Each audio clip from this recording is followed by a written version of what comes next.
Ruby, thank you so much for joining us on the podcast. It's such a privilege and an honor to be able to speak to you about your son Itai and your experiences and to hold space for that in this interview.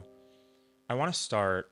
I think that many times in these types of formats or in these types of interviews, it's very easy to lose sight of the real humans that we're speaking about. And so I want to know from you, as Itai's father, who was Itai before October 7th, and who has he been for you since October 7th? So Itai is the middle child of three kids that we have. So he has a elder sibling and a younger sibling. So he is the connector inside of the family. We are New Yorkers and have been to New York and have family out in New Jersey and Boston as well. And Itai, as a middle sibling, I am as well. The middle sibling is one that always needs to find his path, so to speak. As the eldest is the one that gets first the PlayStation or the car keys, and the youngest is the youngest. So Itai was the more challenging one, where he tried out about 10 different extracurriculum activities. And his mom is the definition of a soccer mom that did and took him to all the type of different extracurriculum activities you could think of. He zoned into two main activities. One would be basketball. As a New Yorker, I'm sure you were proud. Unfortunately, if you want to talk about that, he decided, even though I am a very avid, proud New Yorker and New York Knicks fan, he decided to become a Boston Celtics fan, which is something that, God help us, I do not know how that happened. And I will always remember vividly the day when he was about 15. As a dad, you let the kid win when playing basketball one-on-one. At the age of 15, finally, he was able to beat me fair and square. It was a very difficult day for me. It was a happy day for him. And from then on, he always wanted to play more and more basketball. So it's, kind of like a father and son type of thing. And he was very opinionated and always had his path that he wanted to take, which was the most, or the least common path. And he, also when it came to the army, he had the idea of taking a gap year and taking a year giving back to society. So he had a very late date to go into the army. And when that didn't pan out, he didn't want to wait till March to join the army. So he worked hard with the army until he bugged them enough that they gave him a date to enlist in August. Now already in around, faith and revolving doors. And also the unit that he wanted to go into was a unit that was at full capacity. Oh, wow. And it was actually suggested to go to another unit. But as I said, he's a bit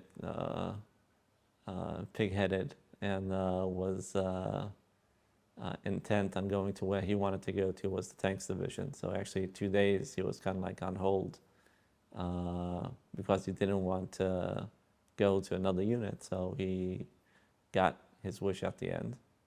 And, in retrospect, you say everyone has his own path to create. And his path was evidently to be at the border of Gaza at a base on the morning of October 7th and to do what he and his other teammates needed to do, which was to protect as much as he can civilians. And they did what they could.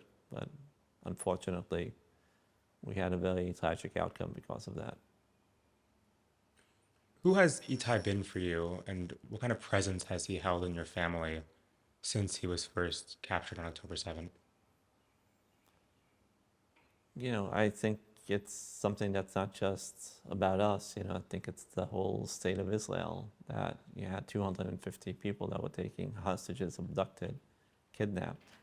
And there's no way to try to define, Itai as he was in the past to what he is now. He has become a symbol for many people for the bravery and the acts that he and his teammates did. He is also a U.S. citizen, which creates for him also a different position amongst the hostage families. By the way, he's also a German citizen, so he's the only triple citizenship, U.S., German, and Israeli, which caused us as his family to be very active in the international arena. Mm-hmm. And today, when you say the name Itay Chen, the leaders of the United States, both in the Biden administration, the Senate, Congress, and the new administration, they know who Itay Chen is. And that is a significant, piece of information to process. Definitely. I know that your parents were Holocaust survivors, and having parents who were Holocaust survivors and carry the history of such tragedy and catastrophe of the Jewish people, and then yourself moving to Israel, I know that the story you tell is with your wife saying to you that we're going to be living in Netanya, and you're like, okay.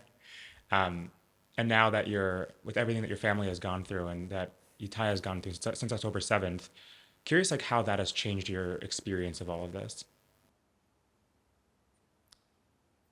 So Itai, his grandparents from my side both passed away. They are both, as you said, Holocaust survivors. And when meeting President Biden the first time, and I introduced myself, I also introduced my family and my mother and father that as Holocaust survivors, they went to the United States because they think they would have a better future for themselves and for their kids as well. My mom was an Avon lady, if you know what that is. An Avon lady, President Biden knows what it is, by the way. An Avon lady is someone that sells cosmetics door to door. So it was a thing in the 70s, a little bit before your time, and 80s, where they tried to make ends meet, but they also wanted a better future for us. And I think that is something that also we, as Holocaust survivor, second generation, wanted for our kids as well. And Itai felt very determined, as this is the state of the Jews, and his grandparents didn't have a way to protect themselves. And this is the place for the Jewish people to protect themselves. And he felt very compelled to be part of that mission. And when it was time for him to go to the army, as I said, he's a U.S. citizen and a German citizen. He could have gone out to college, could have gone to Europe and travel if he wanted to. He could have done many things, but he knew that this is what he needed to do. And I think he and his teammates, till the very end, they felt that they were where they needed to be. And they did what they were supposed to do and what they were trained to do as well. And, I told President Biden that I thank God every day that my parents passed away and they're not living this. And he said, you can't speak like that. But it's how we feel. And from my wife's side, Chagit's father, meaning Itai's grandfather, he is a former Israeli Air Force pilot. And he fought in the wars of 1967 and 1973. And he was very close to Itai. And this past year was so agonizing for him that he just couldn't survive, and he actually passed away in Sukkot, which is a year since he was taken hostage. And he was 80 years old. He was a vital person that was independent, but you saw the toll that it had on him. So when we talk about Itai and the consequences, you see me as someone that's maybe functioning and is in front of you, but the whole family has been torn apart. And his grandfather just died of sorrow. Can you bring us back to the day of October 7th? When did you first realize that something was wrong? Well, we knew where he was. It was obvious that he was not able to communicate with us. But as the hours passed by and we started to see the videos coming out, we understood it was something different than what we've seen in the past. And I think towards the evening when we started to get in contact with other family members of the people in the tank or his commanders, and no one was answering, that's when we started to get very nervous. The day after, we went to the police command and control center that was put up to people that don't know where their loved ones are. And we came in and we asked them, what do you know? And the only thing they had to say was that he's missing in action, meaning there's no officer from the IDF that is able to say, I see Itai physically standing next to me. He was not in one of the hospitals, and he was not on that list that nobody wants to be on with the deceased. And we were in that limbo for about 5 days. And Thursday morning, we got a knock on the door from the IDF that told us finally what happened to the tank and the team members, where they got to the tank on Saturday, and inside the tank there was one team member that was killed, pinned down inside of the tank, and they were trying to figure out what happened to the other team members. So only on that Thursday, because of the process of identifying the deceased and all the mess that was happening, it took them till Thursday to get back to us and say they wanted to say it to the families simultaneously. So the 4 family members got the same message that Thursday morning, where one of their families got the news about their son that was killed, and it was brought to burial. And the 3 others disappeared, where there was no forensics indicating physical status of any of the 3 other hostages. So unless known otherwise, they were all presumed to be alive. And that's when our journey started, as understanding as U.S. citizens, hopefully this would provide an extra shield of protection.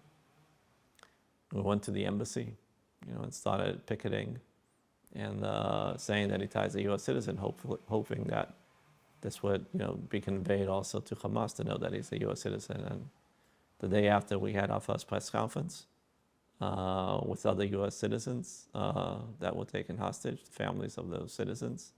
That's when we got to know what media looks like. And ever since, we've been on this journey to advocate on behalf of our son, but also of all the other hostages that need to come out. When we're speaking now, it's over 500 days since October 7th, and so much has happened since then. The first hostage deal in November 2023, and then I know in March of this past year, the IDF had told you that they believed that Itai was killed, and there wasn't physical evidence. And now the state of Israel is in another phase of ceasefire and hostage deal. I'm wondering at what point did you realize that this was going to be as long of a fight as it was, and how has it changed for you over time? I still can't believe that we are talking after 500 days. We thought at the beginning this would be a sprint. People said, oh, he's a U.S. citizen, it'll come out, 2-3 weeks tops. And it's a very difficult thing to process when you think you're on a sprint, but actually you're on a marathon. And even in a marathon, you know how to pace yourself, meaning you got another 5 miles to go, you know how to pace yourself. Here, we don't even have that type of understanding. When is this going to end? And, a reference would be the Golden family, that they have a son that was taken hostage as well, 10 years, and they're still waiting. And what is the destiny for us? And we find it very difficult when these deals are happening and they're not a deal for everybody. You feel as forgotten as maybe Itai as an IDF soldier. he's less important, which I don't understand how that could be. And the fact that they built it in a phased deal without being able to provide any confidence to us, the families, that indeed we'll get to the last one. I don't know if my son is the last one, but I think the state of mind should be not when the next hostage is coming out, but when the last hostage is going to come out, and have a deadline on that. And it's very difficult to sit here, not just as a US citizen, but as an Israeli citizen, that there's an elected government. And the feeling that the families have is that the government is not doing everything. When I mean everything in its capability to bring back the hostages. And it's not about the price that needs to be paid for my son. The price is based on the colossal mistakes that led to the October 7th attack. And that is the bond, or it's the contract that you have between the citizen and the city, and the state or the government, that you as a citizen, you pay taxes, you abide to the rules, and you expect to get certain things back, such as education, health, be able to go to hospitals, to be taken care of, but also security. And if something happens to my son, then the government will do everything possible to bring him back. And definitely because he was given an order to be at that place at that time from the government. So they do not have the responsibility to bring him back. So this whole piecemeal and this whole, stages is something that we ask ourselves, okay, when is this going to end? And we don't have a good answer, even today. You said that you feel forgotten. Who do you feel has forgotten you? The government officials that are not doing everything possible to prioritize the release of all of the hostages. When the government put in place 2 goals, one of them is the dismantling of Hamas, and the second one is returning the hostages. I think we've seen that they do not coexist in such a way that you could do both of them simultaneously. You need to prioritize. As in any business, you have one mission statement. Any business you talk to has one mission statement. And it's unfortunate that the prioritization of returning the hostages did not happen. And I feel that also as a US citizen, as an American Jew that lived in the United States for many, many years, I also do not see the Jewish organizations in the United States being as vocal about the need to prioritize the return of the hostages above anything else. It's so clear that the unimaginable pain that you and your family are going through, that all of the hostage families are going through. And on the note of not wanting to be forgotten, I'm curious, how do you ensure in your family that, of course it's unimaginable in the language, that Itai is not forgotten, that how do you, when you want to feel close to Itai, are there certain things that you do, certain places that you go, objects or locations that help you feel close to Itai even though he's not with us right now? Yeah, so of course, there's his room, that has all of his belongings. I've not been able to touch anything of his belongings.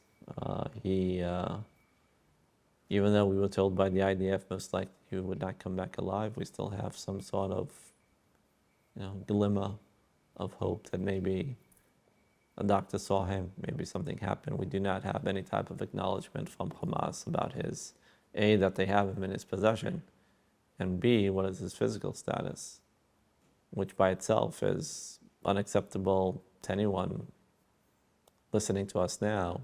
I think the international community should have put a very definite red line to Hamas that this is unacceptable, when we are all, children of God and we walk this planet together. And there are things that we have respect, and there are rights to any human being on this planet. And if you do not abide by them, then yes, then you are illegitimate as an organization. Of course, this terrorist group is, I don't know how to call people that take dead people and use them as negotiation chips. I don't think, I don't have a good adjective for that. There's also not a good adjective, a way to describe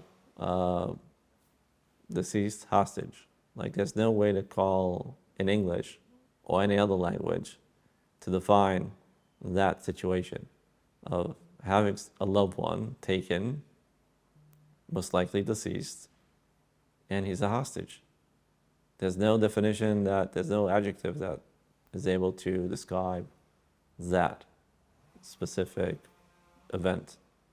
And I do not think it's an accident that there's no way to define that, because there's no good way to define what does that mean to us as a family, as well as to define our situation and to have other people understand us. I typically say of those old enough to remember Star Trek, we've been beamed up to another universe, and in that universe things happen differently. Time is processed differently. We hear things differently, and we're just stuck in that limbo of another universe, and someone needs to beam us back down. That's where the government should come into play, as well as because Itai is a U.S. citizen and a German citizen, so we also are able to request from the U.S. administration and the German government to do whatever they can to bring him back as well. Can you expand upon that other universe you're talking about and the way that time and words and all of life is processed? You wake up in the morning and you ask yourself, okay, where am I going to be most impactful? What do I do today? Do I do a podcast? Do I write an op-ed? Do I go to the United States, to Washington? Maybe do I go to Qatar and speak to the negotiators? What is the most impactful thing that I could do today?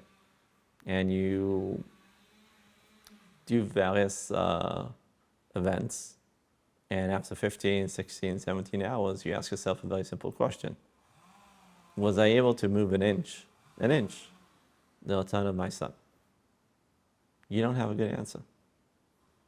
And it's such an empty feeling to have, not knowing where are you in the process. Like anyone that has a profession, even you, for example, you could say at the end of the day, I did a podcast. I did things that are part of my profession. We live in a different universe where, what we try to manage is how do we look at the end goal, which is being reunited with our son, and how do we move that closer. So a day passed by, a week passed by, a month passed by, a year passed by. Did I move it an inch? When we talk to people, we have our own language of how we speak to one another, hostage families. And, it's a different language than what, common people. What language is that? Hostage family language. It's difficult to explain, what it means. By having a loved one missed, you could think of the Shabbat Friday evening dinner, where you want to sit as a family and you know that you have a missing empty chair at that table. And so our Friday evenings have changed dramatically. It's very painful to have a Shabbat dinner. And we try to bypass that. And just family events, we become isolated a bit, from the outer universe, because, there are things that are happening that just do not feel correct to be a part of. Other holidays, celebrating, just, being, doing the things that you typically do. I have stopped working in my previous job, so I do, this 24/7. So I was actually going to ask, we mentioned it very briefly when we were speaking before the podcast began, and you alluded to it now, that one of the things that I anticipate makes this trauma all the more difficult is that as you continue in your active political work to bring Itai home, working with governments, podcasts, whatever you can do, life is still continuing by. I know that your other son was bar mitzvahed in the time that Itai was still in Gaza, still trapped in Gaza. And so I guess my question is, how has your role as a father, as a husband, as someone in the world changed when there are these other things that are still demanding you while you're doing everything you can to bring Itai home?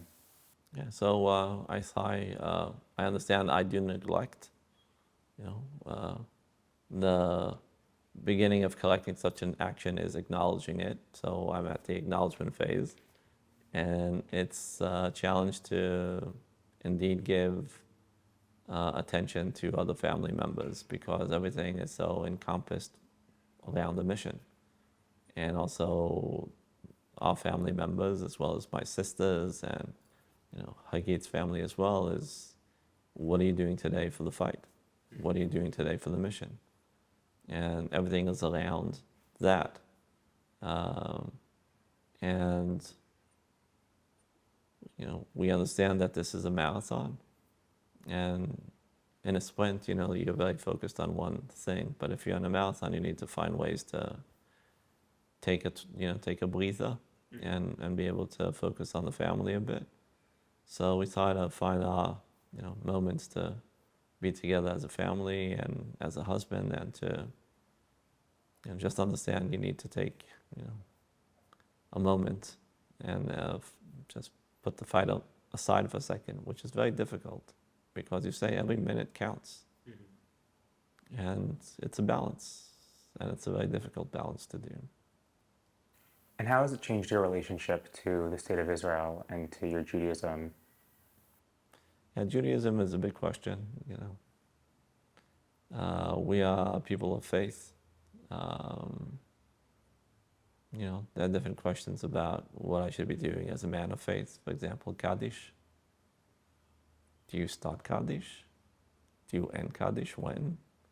I've asked my rabbis those questions. There's no good answers.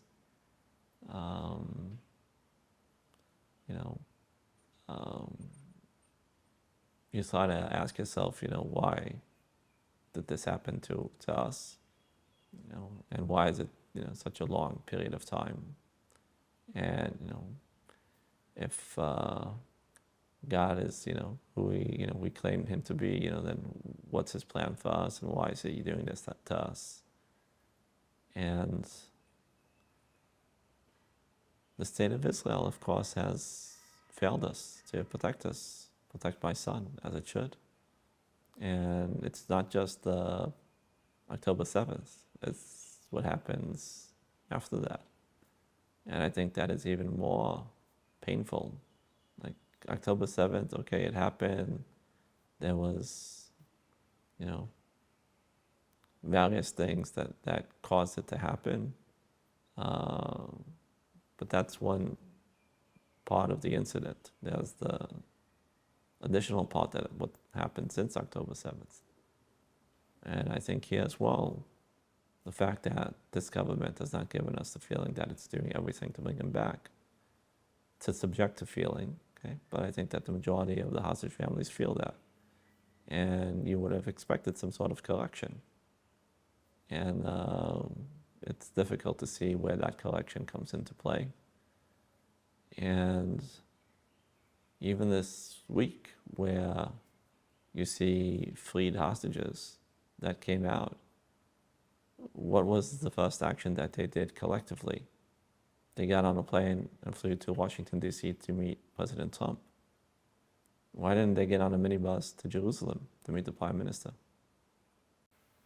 Has the U.S. administration, obviously you were working with the Biden administration and then in transition to the Trump administration, have you found that they've been receptive to your work and to your fight? Yeah, I think from the beginning we had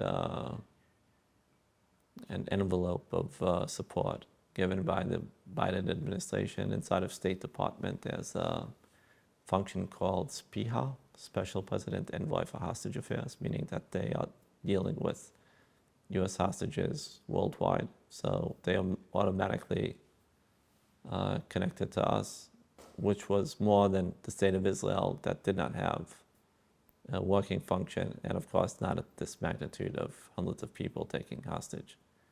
So we at least had that initial contact, and President Biden had a Zoom call with us on the first week, and it's a call you'll never forget, where he, wanted to convey the message that there was nothing more important to him than the return of the hostages, all the hostages, but specifically the U.S. citizens. It was a call that was supposed to be for 15 minutes. And after 15 minutes, his aide wanted to take him on to another task. In retrospect, I know that he had a helicopter waiting for him on the West Wing. And he told his aide, last time I checked, I'm the President of the United States. I'll stay when this call ends. He stayed on for an hour and a half. Wow. And he said, if I need it, I'll do this call again tomorrow, and the next day, and the next day, again, to convey the message how important it is to him. And he shared, of course, his own tragedy, where he also lost his wife and one of his kids many, many years ago in a car accident. So it was a very personal, reflection that he shared with us. And we do come in and out of the White House and have weekly calls to get an update. And we, of course, were a bit not sure how things will play out with this new administration. But I could say for a fact that once that the results of the election came in, both the National Security Advisor, Mr. Jake Sullivan, as well as the President Biden Special Envoy for the Middle East, Brett McGurk, they both immediately reached out to their new counterparts from President Trump's team, once that they were known who they would be. And they worked in unity, bipartisan, on this specific topic. And the hand-holding that happened was something very, very unique, where they passed on the baton, so to speak, in a very smooth way. And you saw that once that President Trump came out and talked about the hostages, he actually was the force that brought this agreement that was signed in January. So I think it's just a reflection on the fact that both sides did what they could and put politics aside and focused on the goal, which was getting more hostages out. On a different podcast, you and your wife were speaking about an extraordinary encounter with Stephen Witkoff, who's Trump's Middle East envoy, when he was trying to connect to you both about the tragedy for your family, with Itai being gone for so long, about his own son. Are you able to share that? Yeah, so it was a one-on-one meeting that we had with Mr. Witkoff, where he was gracious enough to spend some time with us. And as you said, he wanted to connect, and he shared his own tragedy, where he lost his son about a decade ago. And it was his way to try to explain that he understands what we're going through. And my wife looked at him and she said, almost. Because, Mr. Witkoff, when you want to feel close to your son, or if you want to mourn for him, you have a place to go to. We don't. And it took him, took a good 15 seconds to process that. And I said, I now understand. And he said to my wife, I won't disappoint you. And I know, it's not that I think, I know that Mr. Witkoff, he prioritizes the release of all the hostages, and he feels the pain, and he'll do anything to do what's needed to do to get us Itai back, as well as the other hostages. And I'm sure that through all of this, there are so many people in your lives, people you know, people you don't know, because you, your wife, your family have, without really wanting at all, have become public figures in a way of advocating and fighting for the hostages' release. I'm curious, I'm sure many people are always trying to comfort and trying to help. What are the things that you have found comforting from other people and the things that you have found unhelpful?